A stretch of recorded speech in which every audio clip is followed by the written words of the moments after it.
What's up, y'all? It's Miles the Millennial. And it's your boy, Rex Howard Jr. And this is Let's Talk Like Men, the podcast where we have real conversations about real topics, providing real advice to men like you everywhere. Back again with another episode today, man. My brother Rex, I think this is number 75, bro. How are you doing? Man, you know, that's a really, really great question. Yeah. I was having a conversation with a friend the other day, and I said to myself in that conversation, am I really okay? Yeah. Or am I just busy? Yeah. Right. So I took some time to journal yesterday, and I realized that on the surface, I'm actually good. Yeah. Right. Things are going good. God is still good. My family is good. My wife is good. But there's a lot of things that I have yet addressed or attended to, especially emotions, that I need to be more intentional about so I can maintain this level of goodness, right? Like, for example, I wrote down in my journal, me reading and researching and communicating with other people has been my way of healing myself, pieces of the way. But I realized there's a lot more emotions that I need to tend to myself. Yeah. So how am I feeling? I'm good. I am blessed, but I do need to be more intentional about my emotional work. Yeah. So For you. For me. Not for other people. Not for other, exactly, for me. Not what I'm caring from other people, but literally for me. That makes a lot of sense because it almost becomes when you're in the personal development space, when you're helping people, when you're pouring into people, serving people, a lot of times you do grow personally from what you're learning to help other people. Yep. But nothing substitutes when you're actually taking the time for you. Yep. Nothing can replace when you're actually asking yourself those same questions. Yep. And when you're sitting down and being honest with yourself, or somebody is asking them to you so you can process them for you. Yep. Man, I found myself in a similar space. I had texted a few of my group chats with my guys, and I said, man, has anybody recently been feeling like you've only had time and money for other people and other things, but none for yourself, yep. Right?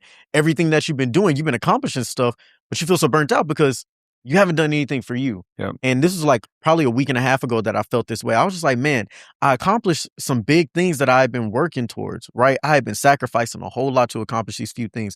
But then a few days later, I realized, I'm like, why do I feel like I'm not accomplishing anything? Why do I feel like I'm not being purposeful? Why do I feel like I haven't done anything, even though I know I have? And I realized, God spoke to me and said, because every single thing that you named that you've been accomplishing, none of it has been for you. Every single thing that you just named, you did it for your fiance, you did it for your family, you did it for the show, you did it for your personal brand, you did it for me. What have you done for you? Yeah. And I realized, I'm like, man, I haven't had a me day in a long time. I haven't had a me moment in a long time because I've been so focused. And as men, we do that all the time. We kind of get into this warrior mode where it's like, I just got to grind. I got to put my head down. I got to do what I got to do to get things done. And there's no time for what I want. There's no time for what I need. There's no time for me. And it's so important. And so, what I did was, this is something my dad taught me at an early age. And I don't think he knew that it had this impression on me, but he told me, he's like, Miles, sometimes you got to date yourself. Because I remember there'll be sometimes my dad would just kind of disappear for like 3-4 hours. I'm like, I don't know where he's at. My mom would be like, he's fine. He'll be back. Yeah. And my dad, when I got older, I realized what he was doing. He's like, sometimes you got to take yourself on a date, man. Yeah. He's like, what I do, I go to the movies. I'll people watch. Like, I'll sit outside the movie theater and I'll just people watch. And I'll just watch the world and think things to myself. And then I'll go watch a movie, eat popcorn, eat bad stuff. Like, don't worry about all the other stuff you got going on, but just focus on what you actually want. And he says it does a lot for him. And I did that for a few years when I was living out in Nashville, but I hadn't done one in like probably 2 or 3 years. And so the other week I took myself out to the movie, sat down, got me a small bag of popcorn. I would never do it again because I was $15 for that small bag of popcorn. Insane.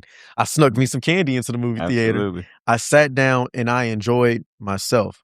Turned my phone off. Texted the people that I knew may need to know where I was at. Like, hey, I'm fine. I'm at the movie theater. I'll check in with y'all in a few hours. I'm turning my phone off. Yep. They knew, right? And that was it.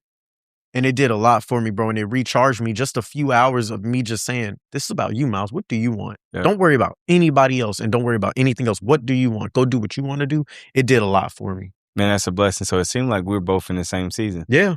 I had to be more inward, more not focus too much on ourselves, but we do have to pay attention to what we need. Yes. That's good. And I think another part of that, and I don't want to keep going too deep into this because we can have a whole episode on this stuff. But also just like releasing myself from the pressure to perform, bro. Like, Yeah. who am I performing for?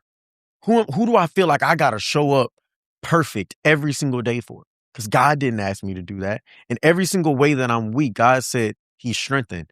In my weakness, He is made strong, right? His perfect will is shown, right? And my therapist kind of told me this. He's like, Miles, all your prayers that you're telling me about that you're praying, they all have something to do with you asking for strength from the Lord. Why is every single prayer about you asking for strength? And I said, well, because I'm afraid of weakness.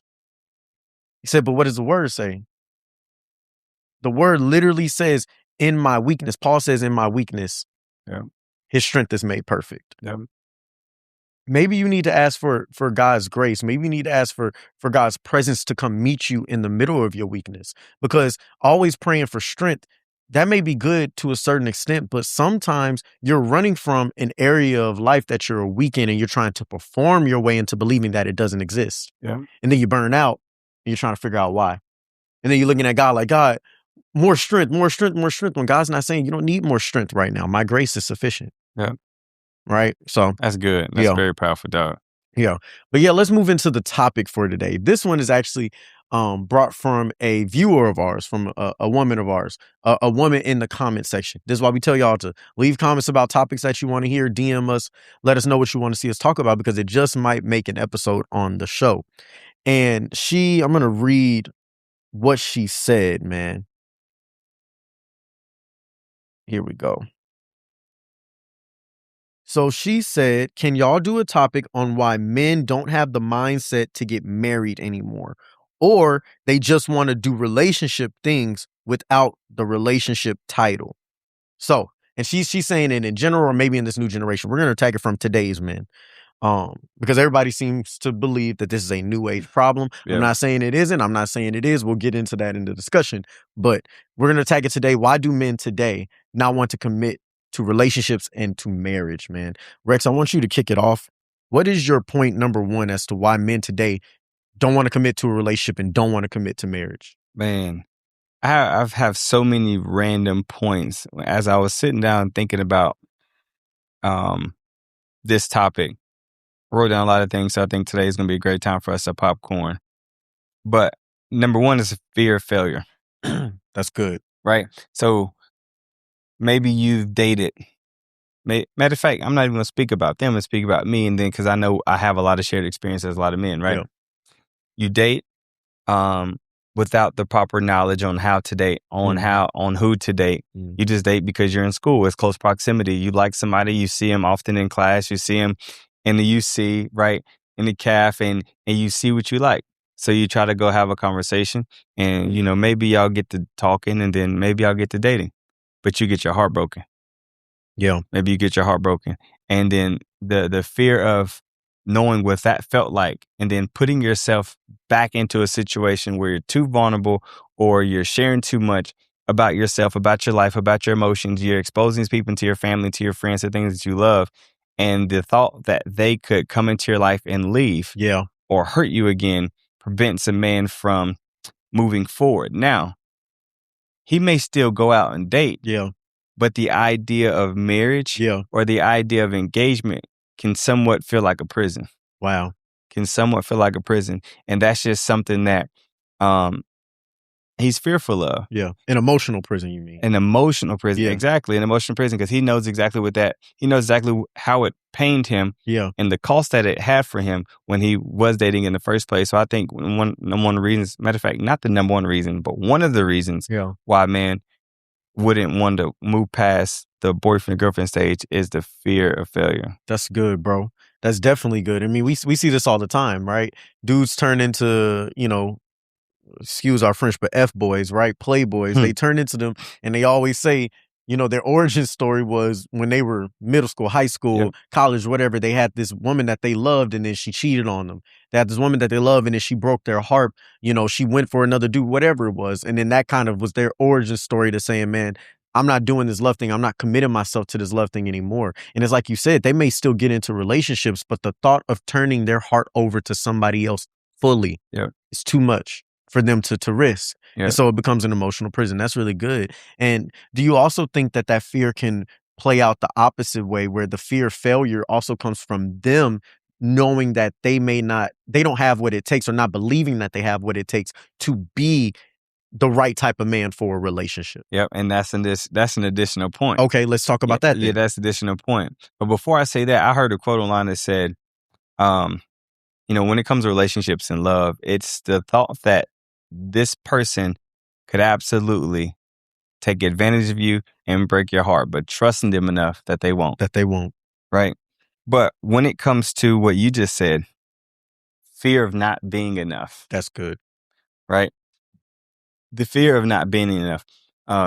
In today's generation, if you go online and a man talks about having a 9 to 5, it's talked down upon. Yeah, you about to go somewhere with this. Is good. If a man discusses not having the latest model vehicle, you're going to look down upon. If a man wants to court a lady and take her to a restaurant that he can afford that may not be considered a 5-star, 4-star type of restaurant, not considered enough, right?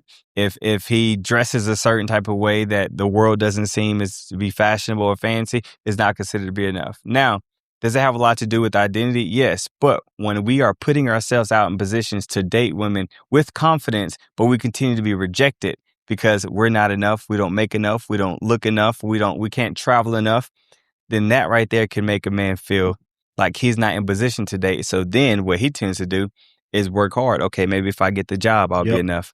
Maybe if I go buy a new car, that'll be enough. Maybe if I'm able to take her to these restaurants and have these $200 to $300 tabs, that'll be enough. And he realizes that he gets the attention that he wants from them, but there's a lack of fulfillment that he feels because he realizes none of those things truly matter. Yeah. So I think that could be a thing. What's your thoughts? That's good, because one, when he gets to that place where he starts to have it, this is what I've noticed. Every man I know that said those things, they're like, I don't have the money right now to be dating. I can't get in no relationship. Who want to be with me? And I work here. I have this job. I'm not deep in this purpose. I'm not making 6 figures a year. I can't afford the relationship. Whatever it is. Once they start making the money, once they start fulfilling things, here's a few things that happen. First thing that happens is, one, they say, well, now I got the pick of the litter and I don't want to commit to nothing. I'm about to play around. Yeah. Right? So now you went from saying, I want to be committed, but I don't have these things. Now that you have these things, you don't want to be committed. Yep. Second thing that ends up happening is, when you do get into the relationships, you always have a thought in the back of your head, would they really be with me, and would they really want me if I didn't have this? Yeah. Is the love genuine? Right?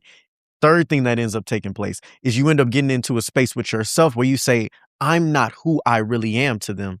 I'm not showing up as who I really am. I'm showing up as the version that I think they're attracted to. Yep. So now you feel like you have to wear a mask, because when you didn't have those things and you felt the rejection and you were told that you weren't good enough, you decided that you were going to change who you were for other people. Yep. Not for you, but to be more appeasing to the women out there that you were desiring to be with. Then once you get them, you realize you got all the things that look great, but internally you're miserable because, man, I used to love wearing my anime shirt.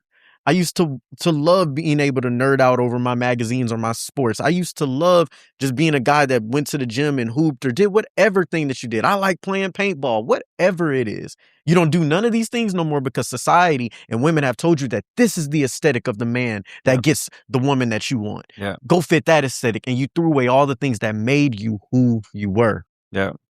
And the thing is, the movie that portrays that is Love Don't Cost a Thing. Oh, man. That's good, bro.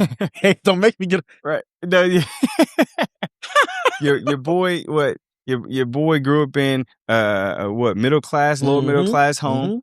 He had a basic job, didn't carry himself well, was a pool boy, had a set of friends that was nerds. Scholarship, didn't really carry himself too well, but he was happy about the things that he was doing. He was happy about building his car, building these things.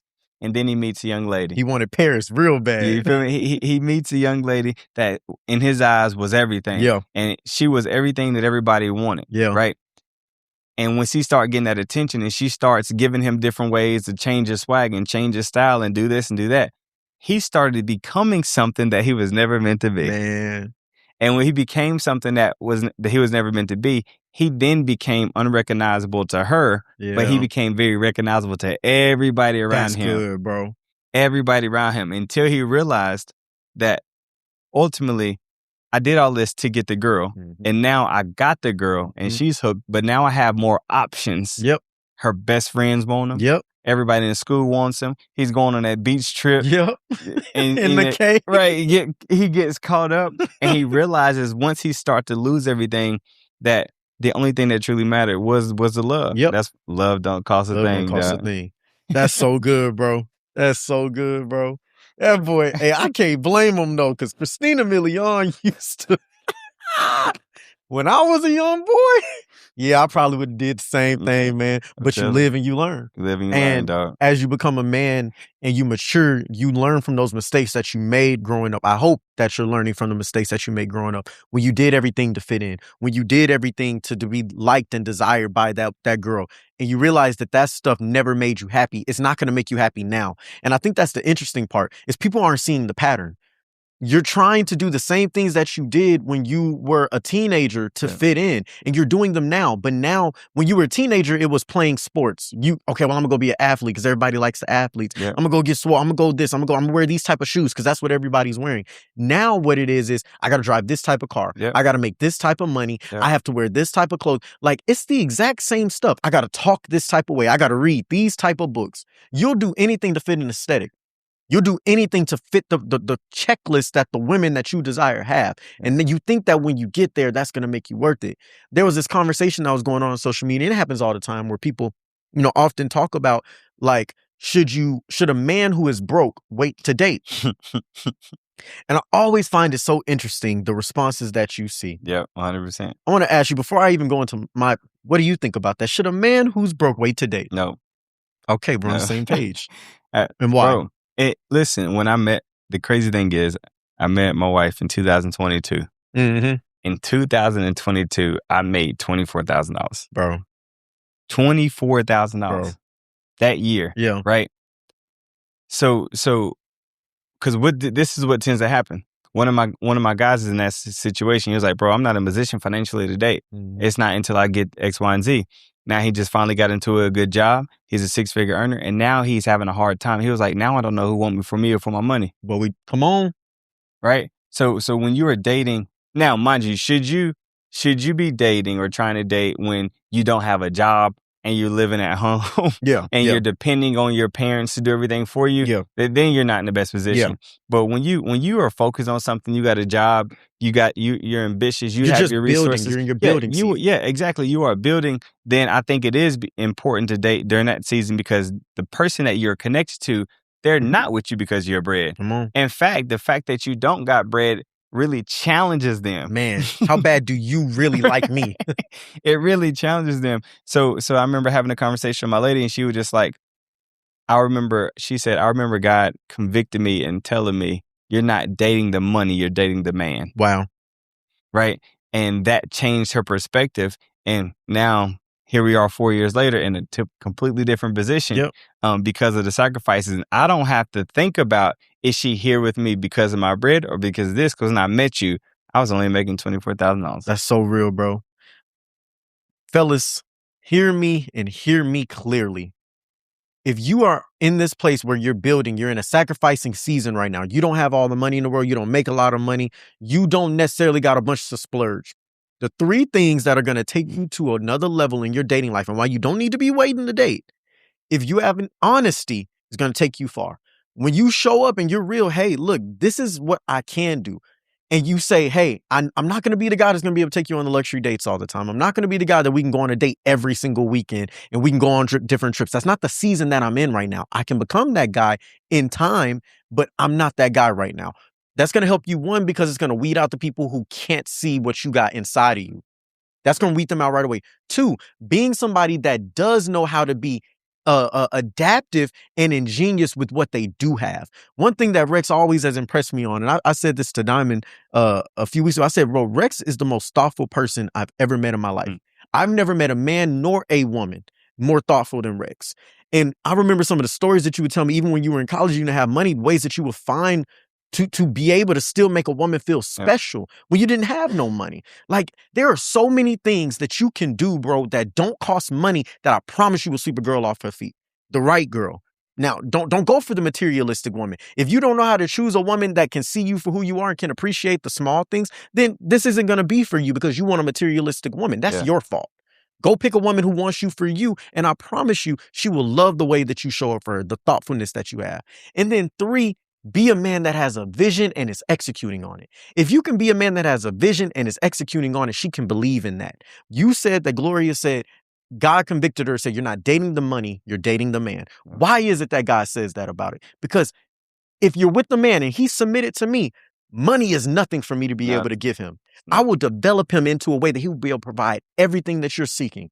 But if you're in it for the money, you're not going to be able to last through the seasons that I got to take him through before I give him 100%. the treasures that he's desiring and that you're desiring. Be a man with a vision, be a man with a purpose, and be a man that's executing on it because God will add all those other things. And a woman can bet and invest in a man with a vision and a purpose that he is executing on and that he can communicate to her. She just can't invest in a man that can't communicate it, doesn't have any vision, doesn't have any purpose, and doesn't see something greater for himself that he's actively working to achieve. Man, that's so good. And I want to add this too for the ladies. I want y'all to understand something.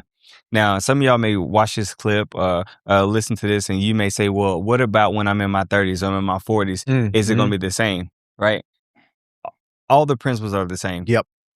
Then, so you may have a lifestyle that you live that's spontaneous. You can travel, right? You can go to fine dining dinners. You can do all these different type of things. But is that what love is? Man. Is that what marriage consists of? Right? I saw a video that said marriage isn't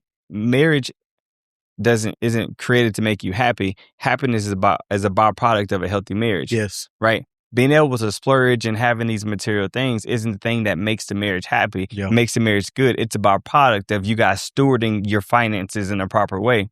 So if you have a man that has a vision, he's an executor, he's just working, he's just in the season to where, he is being shaped and molded into the person God is wanting him to do. And maybe God don't even want him to be a millionaire. Yeah. Right. A lot of our standards are a lot different. So fellas, if you're in a position and you know you're building and you know what you're looking for, be honest, like Miles said, about where you are. And if you can't do the dates, please do not try to fake the funk. Yeah. So that you can make her fall in love with you. Yep. Because if she's meant to fall in love with you, dog, she's going to do it regardless. Yep. With you being authentic, with you being real and true to yourself. And for the ladies, if you are talking to a guy, I really want you to challenge yourself and say, are you dating the man or are you dating the money?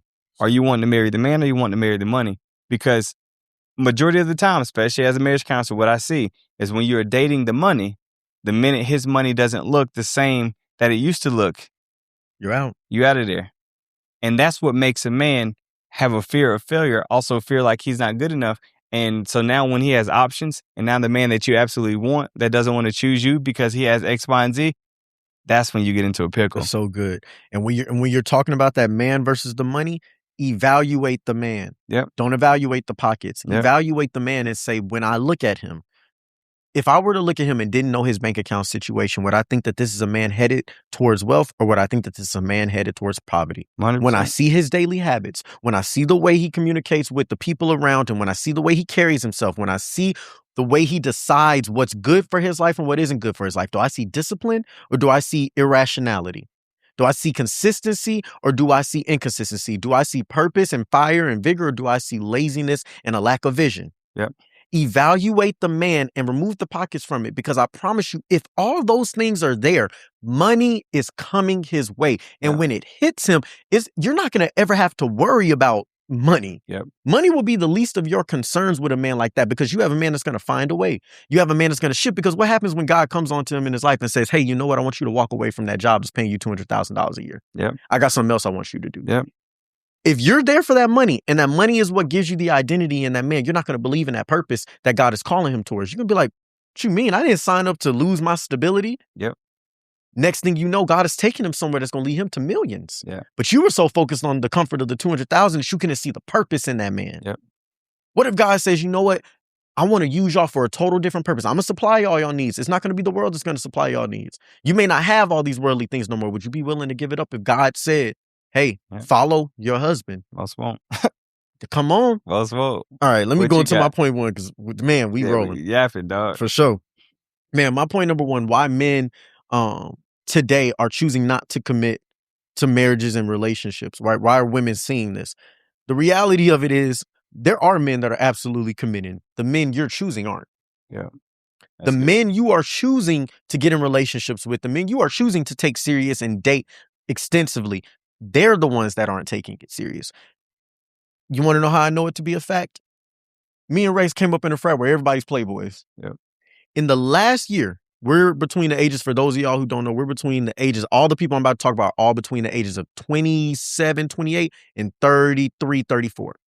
I have seen at least 10 different proposals from the fellas in the frat, bro. 100%. I've seen at least 3 different marriages from the guys that are in the area that we came up in. 100%.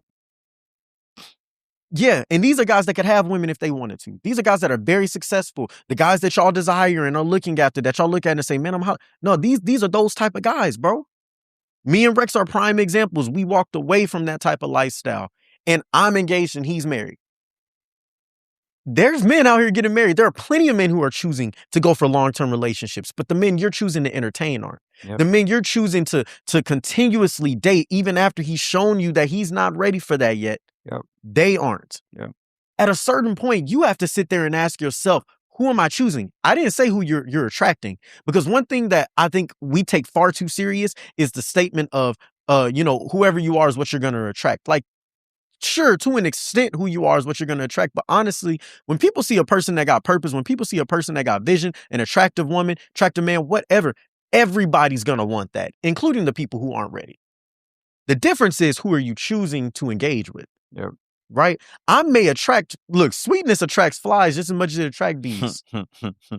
Right? That's good. But bees produce honey and flies just want crap. Yep.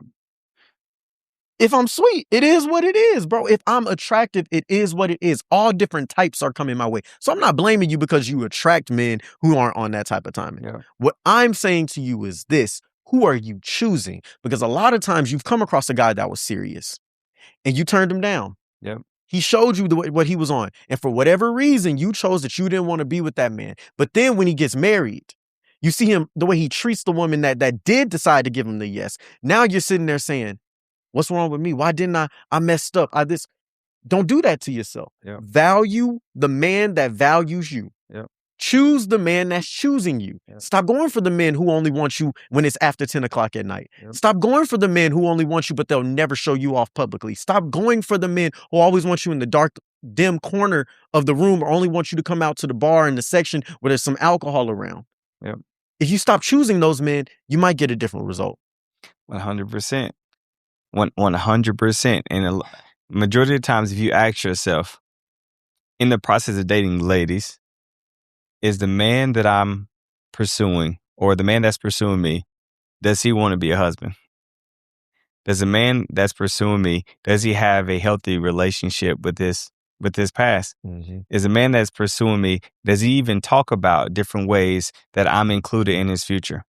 Is a man that's pursuing me, has he showed you that he's intentional about courting you and continuing to date you to make you feel special outside of going to the clubs and the bars? Yep.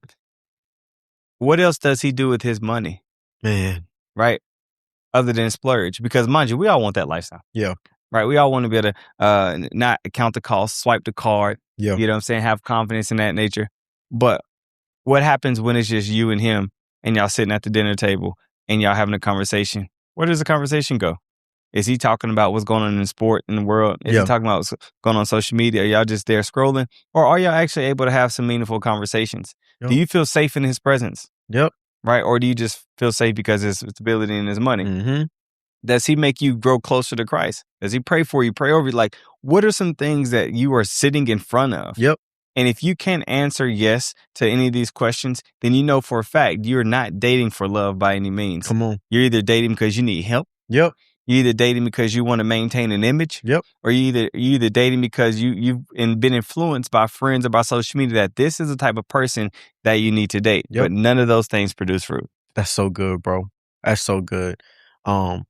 Just real quick, one of the things that you said about him including you in your plans, that's a telltale sign that a man is serious about you. Now, don't get me wrong. What I'm about to say to you can be manipulated Yeah. by those cats that would do all these things because they've learned the game. They learned the playbook, and so they'll turn themselves into that. But all I'm saying is there is no man who is going to want to marry you, a man who is serious about marriage and long-term with you. There is no man out there that is serious about that does not include you and communicate you into his plans for the future. Yeah. Okay? I'm not saying there won't be some bad apples that use this and weaponize it. And they'll tell you, oh yeah, I plan on us doing this, that. I understand that can happen, but all I'm saying is there's a 100% fact if a man is serious about you, you're included in his plans. Yeah. If you ask him, where do you see us going? I promise you he got a lot to say. I promise you he has a vision. When you ask him, where do you see us as a couple being in the next 2 years? And he sits there and he says, well, in the next 2 years, I want us to be married. I want us to be moving into a home together. I want us this, that, and that. And then you see him actively making the sacrifices to do that. Yep. Because that's the flip side of it. Is he acting on it? That's how you know the difference between the phony and the real. Is he acting on all these things that he's saying? Right? If he sits there and he says he wants to be serious with you, but every single time there's any conflict and there's a time for sacrifice for him to be able to become better and for y'all to grow better, but he doesn't want to make the sacrifice, he's not serious about y'all becoming one. Yep.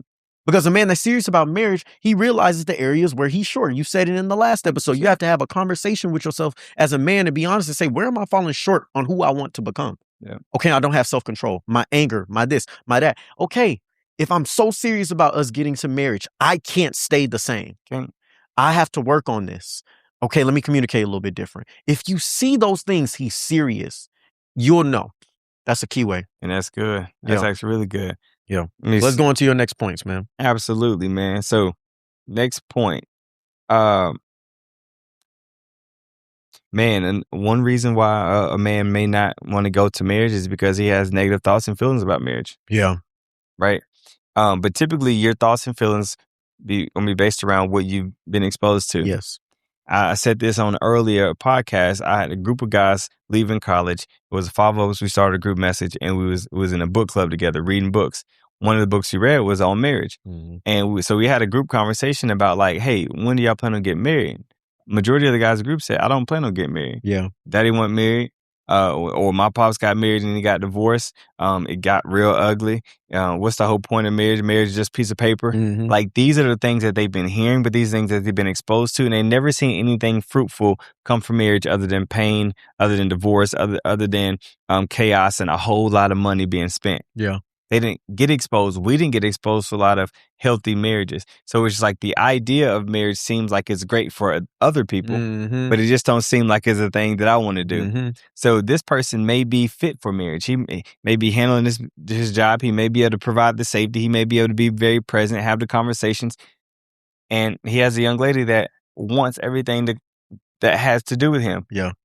But she is like, hey, you know what I'm saying? All right, it's been some time. Yeah. Where your head at? Yeah. But that fear of it not working out, the negative thoughts about marriage, the negative thoughts about it just being a piece of paper and not having a true meaning to it, the mm-hmm. fact that men are going to essentially have no benefit in marriage, those thoughts are the thing that prevents him from even wanting to take it to the next level. Absolutely the truth. It's funny because this actually was a part of like a bonus point if we had time that I was going to talk about. This is especially what Rex is talking about a man having a negative fear of marriage is something that is especially sensitive to the Black man. Yep. Especially sensitive. And I want to speak to Black women real quick, and I want to speak to the Black community as a whole when it comes to marriage. Do you think? A lot of times we are trying to hold ourselves as a community and holding Black men and Black women to standards that fit other communities and what they've done, but we don't understand the situations that we grew up in. Yeah. We don't understand the historical impacts of the things that have been done to us, right? And so it's like, if we all have grown up on a macro level, divorce rates are higher in the Black community than they are in almost all the other communities in America. If that's the case, and so many of us have either never seen our parents be together, never knew some of our parents, or our parents got divorced, what makes you think that a man is going to be so gung-ho and willing to do that, right? I think what we need to learn, especially time is a factor in this as well. Like what I've noticed is you see, let's just say in the white community, they go to college, they go find their husband. Like the white ladies, they come and they find their husband there. And the white men, they go find their wife there. Yep. They get married. They're married at 23, 24, 25 years old. Yep. For Black people, that number is probably 10 years later before it really starts happening at scale for a lot of us, right? And then you see a lot of Black women nowadays in these conversations saying, we need to be more like them. Why aren't the Black men doing these things? Well, what do the white men come from? They come from 2-parent homes. Their parents trained the daughters and the sons that help. When you go to school, make sure you're looking for this type of girl that you can do this with. Make sure you're looking for this type of boy that you can do this with. Hey, marry them. Going to get to it early because it's going to help y'all build. Don't you have your fun, but when you get out of there, you need to go ahead and propose. Yeah. It's an expectation and it's what they've been exposed to. What have we been exposed to? Yeah. We've been exposed to dysfunction. We've been exposed to separation. We've been exposed to pain and suffering throughout our entire time being here in this country. If we don't have more grace for what it's going to take for us to see each other as human beings that have a lot of trauma that we got to work through, and that the thought of marriage is one of the scariest things for a Black man to commit to because all he's seen is dysfunction and all he thinks is that marriage doesn't benefit me. I'm the one that has to lose. Yep. It benefits her, but it doesn't benefit me. What does a Black man gain in America from marriage, right? We have to address these things. We have to talk about these things. And there has to be grace and a space for a Black man to be heard that, yo, you want me at 25 years old to be ready to be married. But Yep. I don't come from that. Yep. I've never seen it work. Yep. Right? That's a big part of this is that we've had a negative exposure to marriage. And so a lot of men, they're not ready for it because of what they've been exposed to. That you're absolutely right, Rex. And just to add one more piece to that is there's not the financial backing, 100%. right, that you would get. A lot of my white counterparts, their parents are paying for the weddings. They pay for that whole wedding. Right? Their parents are paying for the weddings. Their parents are paying for their first car. Their parents are paying, like, They're giving sometimes down payments for their home. down payments for the house. They're setting them up. Yes. So even though it may be a struggle, because mind you, at the end of the day, they still struggle in marriage. Yeah. But even though it may be a struggle, they're not struggling over the rent. They're not struggling Yep. over the house. They're not struggling over the vehicle because their parents are saying, hey, like I literally just had a couple, they're going through it right now, and their parents loaned them some bread to make sure that they can pay for the counseling, to make sure they can pay for the bills, pay for the babysitters as they navigate and process new information. Yep. It's there. Yep. So whenever you come from a poverty-stricken mindset, Yes. community, or even family, Yep. when you think about getting married, you think about you're going to carry the weight of this Yep. marriage. Yep. And then you start looking at the numbers. Yep. And how much things cost. Yep. And that could stop anybody That'll in their stop it. tracks. Well, hold on. Hold on, Slim. Right? And because then you're forced to make a decision. All right, but what if we just go ahead and pay this 75 to 150 to go down to the courthouse, Yep. get this done. But she doesn't see that. She for don't her. want that. Exactly. She's like, nah, I want the big thing. I want the full Yep. shebang. And he realizes, well, I'm not in position to give you what you want. Yep. Because that right there is going to cost us a lot. But Yep. what if we just did this, delayed gratification? But it's the thought that, no, I'm not willing to settle on that causes the man to say, you know what? That's how you feel. That's then so good, We'll bro. rock with that. That's so good, bro. Because the thing is, in the Black community, we always say it takes a village to raise a child, right? It also takes a village for a marriage to succeed, 100%. right? But the thing is that I want Black people to realize and come to terms with this. There is, for many of us, for the majority of us out there, there are definitely communities where this exists and certain people who come from this. But for many of us, the village that is there for other people in other communities is not currently present. We're the ones that are going to build it. Yeah. We're about to be the patriarch and the matriarch that establishes the village that our children will be able to benefit from. Yeah. To where when it's time for them to get married, oh yeah, we can pay for our daughter's wedding. Yeah. Oh yeah, we can provide for them to go to couples counseling whenever they're having a tough time. 100%. We can be the ones that can sit there and say, hey, come talk to us because here your mother and your father are here and we're an example. Nieces and nephews, y'all come talk to us. You got plenty of aunties and uncles who are all married and have been together that can help you through these things. We are out here flying blind. We're out here flying broke. We're out here flying with a vision of where we want to go, but with no roadmap and example of how to get there. Yeah. So when you keep on expecting for things to go a certain way and you're comparing it to other communities, the Black community needs to realize we are the trailblazers. This generation of people that are in their mid-20s to their 40s that are actively starting to get married and are looking for this long-term thing, you're establishing it. That means you have a different struggle than what the other communities have. Yeah. Stop comparing yourself to people who can never relate. Yeah. They got a house waiting on them when they walk out of the wedding ceremony. Yeah. They have a whole community that is going to pour in whatever resources they need. Yeah. We're lucky if we get a few $1,000s from the people at our wedding. Yeah. We're lucky if our registry of things that we ask for people to pay for us to establish in our new home gets fulfilled. Yeah. What are we talking about? 100%. We got to change the conversation, bro. So it's not that we have to lower expectations. No. We just have to start building together. And we have to be realistic. Be realistic, start building together, and realizing that it does take a village to raise a family, to help a marriage, to raise a child. But our villages have been broken. Yes. Our village, we have been operating, dating like by ourselves. Yes. Not even exposing our parents or our friends to our partners. You won't even show your friends, nobody, about this person until y'all months in. Yep. Until you've already committed to being with this person and they ain't even seen them yet. Yep. That don't work like that in other communities. Bring them around.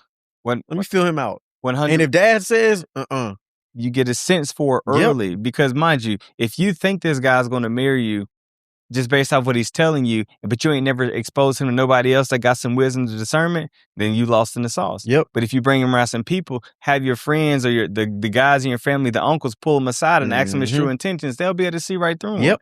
So that could expedite that whole process. Yep. Save you a lot of time and save you a lot of that trauma that you then carry with all the other men that you date. Exactly. What you got for another point, brother? Man, so my second point is this. Another reason why men in today's world aren't committing to marriages and serious relationships is because they can get all the worldly benefits of a relationship without the commitment of it. Yeah. You're giving them sex. Yeah. You're giving them your time. You're giving them all your nurturing characteristics. You cook, you clean, you do everything for him. You'll pick out his outfits. You will do everything that a wife does for free. For free. Right? He's not committing to you on this level because you're giving him everything without a return on the investment, right? It has to be a two-way street in a relationship. But for many men, if they can have their cake and eat it too, that's exactly what they're going to do, right? And I'm not saying that's a good thing. I'm not saying that he's mature. I'm not saying any of these things. I'm not saying that that's right. What I'm saying is self-evaluate and ask yourself, what am I giving to this person? Because I promise you, the second you take sex off the table, it really forces a man to ask himself, why am I in this relationship? 100%. Do I really like her for her? Yep. Am I really serious about what it takes to be in a relationship if I can't have sex? Right? But if you're giving him all these things and he is not committed to even a serious title, he don't show you off when y'all get into rooms together and somebody asks, oh, who is this? Oh, this is my friend. He don't even give you the title. But you sleep with him that night and y'all been together for 6 months doing all this stuff back. He's like, oh, well, I just like to be private. He don't like to be private. He like to have the privilege of everything you're giving him, but not have to commit to the responsibilities that come with the commitment. It's on you. Stop giving it up. Stop giving everything away. I'm not saying that you don't show up and show a person that you have these characteristics. What I'm saying is, first off, remove the sex from the table because shouldn't he be doing that anyway? But secondly, if a person can have everything because you don't require anything in return, then what do you expect? A manipulator going to take that all day. 100%. Also understand this. I'm going to speak to the man. I'm going to speak to the women. Fellas, you have access to a lot already, right? If you can't get it from somebody in your community, all you got to do is go online, go to a dating app. You can get anything you want, right? But for the young lady that is trying to have more self-control, more self-respect, that's the woman that you should honor. That's the woman that you should invest your time in. And if she takes something off the table and you don't find yourself respecting it, just know you're pushing yourself further and further and further away from marriage because you're going to go where it's easy. You're going to go where your flesh is being fulfilled and being pleased. And you're going where the yeses are and not where the no's are. But the no's are the areas that's going to truly bless you. And for the women, you also may be saying to yourself, well, if I don't give him this, then will they stay? Right? But you want to ask yourself, do I really want to be with a man that if I say no to, he's going to go find somewhere else? Come on. Is that really what you want? So yes, it may take a little bit longer to find the right person because a lot of men, we do lack self-control. We do lack the ability to choose or to decide because of where we may be or because of what we may be experiencing or just the fact that we just don't want marriage in general. So you got to ask yourself, am I willing to pay the cost of saying no and delaying some time to find the right person? Or am I going to keep telling myself yes and the wrong person yes and delay the idea of even being married, even starting a proper family the way God wants us to? So good, bro. And real quick, all I'm going to add on to that is notice when I made this point, I said he can get all the worldly benefits. Yep, 100%. I said worldly for a reason. Yep. Because there's a spiritual benefit that comes that you only get when you have a wife as a man. Yep. Right? Yeah, you can get a lot of the worldly benefits, right? She can take care of you, do all this stuff, but you don't get covering. You don't get favor. You don't get overflow and abundance. You don't get a partner. You don't get a threefold relationship. You don't get any of these things. You don't get any of these things until you commit to that marriage. Yep. You don't get any of these things until you go find a wife. He who finds a wife finds a good thing and obtains favor from the Lord. You can't get favor with a girlfriend. You can't get favor with a fling. You can't get favor with all those things. Like, there is order that has to take place in order for you to get things spiritually. So if you want spiritual benefits, you got to get into a spiritual covenant with God. Yeah. Don't get in that spiritual covenant with the devil because y'all sleeping around beforehand. Don't get me wrong. I know because I've been there. Yeah. Don't get me wrong. But I said worldly for a reason. That's good. Yeah. Man, that's good. Another one just came to mind is one of the reasons why he doesn't really want, slow down, Rex. That's why this point about to be so good. Mm-hmm. One of the reasons why he doesn't want marriage is because you don't allow him to lead. Because you don't trust him to. So what happens is you want to be the one to initiate. You want to be the one to let him know it's time to be a girlfriend. You want to let him know it's time to get engaged. You want to let him know how you're feeling and not allowing him space to talk about how he's feeling. You want to be the forerunner. You want to be the decision maker. You want to be the head. Yeah. Right? You want to be the head. And when you want to be the head, it's hard for a man to even feel like a man in your presence. That's so good. Right? So you may be a person that he wants and desires to marry, but those specific characteristic traits doesn't make him feel respected by you. There's a book called Love and Respect, and it said, although we both need both, men need respect, women need love. When a man feels respected by his woman, he then loves her the way she needs to be loved. When a woman feels the love that she needs to get from her husband or from her man, she then acts in ways that are respectful. But when you take respect off the table, right, he's not going to act like the man that you need because he is not getting the things that he needs from you. And it's hard for a man to want to lead, to want to take the next step when he knows that you won't allow him to because you don't trust him to. And if a man doesn't feel like you don't trust him to lead, he never will. Exactly. And it's one of those things where it's like it becomes a situation where the man is almost fearful to make any decisions in the relationship. 100%. Because he feels like she is so focused on things being her way, on her timing, in the way that she would do it, in her vision, that if I step out and take charge in the way that she keeps saying, take charge, I want you to take charge, I want you to lead, I want you to this. But then every time I've done it in the past, I always get chastised. 100%. I always get criticized. I always get told, well, why would you do it this way? You didn't think to do it that way? That doesn't make sense. Whatever it is that's being said, because you want to be the leader so much, it's funny because you'll bring your hyper independence into the relationship as the woman, but you'll be yelling, kicking, and screaming about how you want a man that leads. But every single time that man tries to lead, you give him every reason why it's safer for him in that relationship to let you just do things the way you want to do it. Right? And I'm not saying that that's completely, that he doesn't have any responsibility in this, because he should have a level of self-worth here to be able to 100%. stand on his own too and say, look, it's going to either be you're going to let me lead in this and have to sit back and trust me, or I'm out. One of those two, he's going to have to do something like that. And yes, it does say something if he's not willing to do those things, because some men grew up where especially a lot of men who grew up under strong women and without a strong man's present in the household, they learn that it's just safer to kind of ride the pine in the background, just let things kind of flow. Exactly. And so they'll deal with that and they'll suffer with it, but then they don't ever feel like a man. 100%. You think about submission, right? One of the forms you can think about it is submitting to the leadership of your husband. Absolutely. But if you don't trust him enough to lead, then you also don't trust him enough to submit. Which means you're out of order with God. Well, out of order with God, out of order in the relationship, and it won't look like it's supposed to look. It won't sound like it's supposed to sound. It won't even feel the way it's supposed to feel. And you may find yourself being upset with him because you want him to man up. You want him to do more. but every single time he tried to, and it didn't look like what you wanted it to look like, it didn't sound like how you wanted it to sound, he didn't come at you the way you wanted him to come at you, you turned him down, you chastised him, you made him feel bad, you made him feel small, and now he won't make any decision without you. Yep.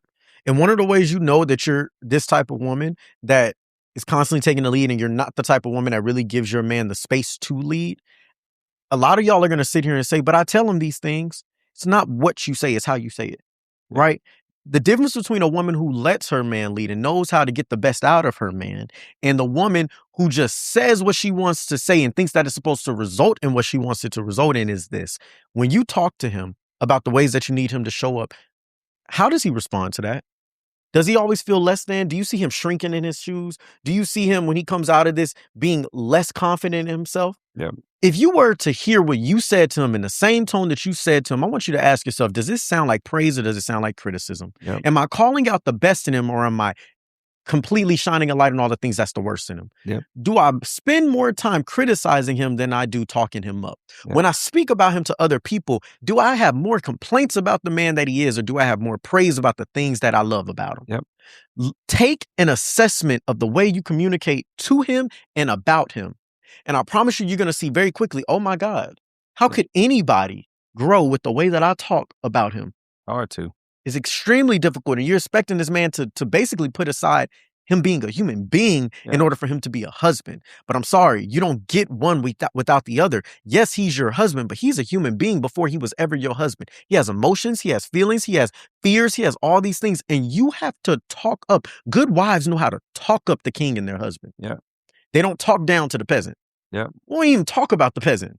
We talk to the king. Yeah. Baby, you're better than this. I believe in you. I know you can do these things. I see a future where you lead in this type of way. And I'm just sitting back there and I love when you do this and I love when you do that. You speak to the king and that man. Yep. Are you calling out the peasant or are you calling out the king? 100%. And the same way goes vice versa. Yep. Same way goes vice versa. You want the best in him. Make him believe that. Make him believe that you want the best in him. Yep. If you say he hasn't been taking you out on enough dates and he decides to plan a date, don't criticize the date. Yep. You say he hasn't been opening up to you enough and he finally decides to open up to you and you give him the cold shoulder or you act as if you're not interested. Yep. All of these things are very important. And before I go to the next thing, I want you to say your next one. Yeah, I was going to say real quick, and when he does it, make it big. Even the small things that he does in an improvement, you need to make them big. Yep. And this for the fellas too. This a key. If you want a person to develop in the ways you want, this that verbal judo, the little mind games you can play, the good mind games you can play. When they make a small improvement, celebrate it like they just won the doggone Super Bowl. Yeah. Then he took you on a date. It don't matter if he just took you to the movies, but you've been begging for a date. Be as lovey-dovey on him as possible. Show him all the affection in the world. Talk him up. Watch how the dates just keep happening more frequent and more often. Yep. He feels the reward for it. And it's the same way for the men to your ladies. If you want to get better out of them when they do the small improvement, when they be quiet. Yep. When they be quiet, when they usually got something to say every single time. And they, okay, babe, I hear you. Praise that. Babe, I appreciate it. That's so much the other day. You make sure you go buy her flowers. You go wash her car. Go do every little thing that she likes. Watch how more often she checks herself to say, let me be quiet a little bit more because I like this version of the man I get when I'm quiet. Yep. My last point is this. The last reason why men today are not committing to marriage, aren't committing to serious relationships is because that man's desire, that man's purpose, and that man's submission has yet to change. So let's break that down. There's three things. His desire, his appetite, right? His appetite right now is still for temporary flings, for inconsistency and mystery. He enjoys those things right now. That's what he desires. He enjoys the mystery of it all. I don't know what's going to happen next. That's a thrill to him. He enjoys temporary short-term stuff, right? He enjoys the inconsistency of a different woman coming in and out, right? It hasn't changed in him yet for him to be a person that's focused on long-term building. It hasn't changed for him to be a person that's focused on a consistent presence of a person, of one person, right? And knowing what's going to happen. And it hasn't changed to want clarity over mystery and peace over problems. That hasn't changed yet. His desire hasn't shifted yet. The second reason, purpose, right? So his purpose is still all about him. Everything that he's doing in his life right now is for him. He's working this job and doing all these things and building this business, whatever it is, because he's thinking about all the things it will get him. 100%. Once a man shifts and his purpose in life is about other people, right? Not just for him, but like, man, I'm doing this for my future kids. I'm doing this for my future wife. I'm doing this for God. I'm doing this for a community of people who need help. When a man is on purpose, the God-given purpose, it's always about other people more than it is about him. 100%. Right? And that forces a man to say, when I'm dealing with a woman, I need a woman who can fulfill this purpose, who can help me fulfill this purpose, Yeah. who is going to be able to support and give and has the grace to steward my purpose well. Yep. Right? So now he's looking for a wife. He's not looking for something temporary. Yep. Then the last thing, the submission. His submission hasn't changed. He's still submitted to an identity and a way of life that isn't God's. He's still submitted to the identity of the playboy. He's still submitted to the identity of having multiple women and how that makes him feel like the man. He's still submitted to the opinions of his friends and being the guy that, oh, well, you out here getting numbers. That's the cool thing with them. You out here sleeping with all these women. That's the cool thing to them. He gains identity from that. But when he gets submitted to God's way, when he gets submitted to God's identity, when he gets submitted to God's standard, then that's a total different shift. And he has to seek a woman that's on those same type of things. So the reason why the men today aren't getting married is because a lot of these men are still stuck in a desire, in a purpose, and in a submission that is not aligned with God. So that's why he isn't shifting into the space to say, I'm ready to be a husband. And I think that right there, that truly seals the deal. That speaks to a lack of maturity. It speaks to a lack of identity. Yeah. It speaks to a lack of purpose, and it speaks to a lack of direction. Yes. If he don't know where he's taking himself, he definitely don't know where he's taking you. Don't say it again, Rex. If he don't know where he's taking himself, he definitely don't know where he's taking you. So there's nothing that you can do to make a man ready. Oh, Rex. And that right there is going to be very important to know. You can't love a man into readiness. This is something that he has to choose and decide for himself. He has to want to be married. A man that gets married because his wife wants him to be married is a man that may not be married long. Right? So it's a decision that we as men have to make. Is this something that I want? And there's a lot of men that say, no, I'll never want it in their life. You know, not to say it's going to be good or bad, but they'll get their fruit or the lack thereof because of that. But the men that say they do want marriage is almost like the same man that says they want to be a believer. Man. Right? It's a death. Yep. Right? You something in you has to die. Yep. Parts of you have to grow. You have to develop. You have to constantly become. This is not the easy route to take. The easy route to take is being out there doing your own thing. Yep. The hard route to take is saying, I want to be a believer. I want to be a man of God. I want to be a husband. I want the responsibility of taking care of this woman the way that her father did or the way that I know you, God, want me to. That's so good. And that's a huge responsibility. So if a man already doesn't have the relationship with Christ, if a man already is letting you know, I don't plan on being married, if a man is already letting you know I'm going with the flow and you continue to put yourself in that position, then don't be upset or taken aback by the results of that actions. But if he's telling you, I actually want to be married, I actually want to be intentional, allow for his fruit to be the thing, but know that you will never be able to love him to be ready enough or man enough to be a husband. That's it right there, brother. That's it. That's it right there. I don't have nothing else to add, bro. Go ahead and tell the people where they can find you, Rex, because that's that right there. It's a fact, Jack. Hey, first, let me say we appreciate you guys for listening, for commenting, for liking, for subscribing, for the love, for the shares. You are helping us grow. You're helping us develop. We want to hear from you, too. We want to know what you want to hear. We have 75 episodes out, and we don't really repeat too much information, but we do want to know what you want to hear from the lady's perspective, from the man's perspective, because we just want to continue adding value.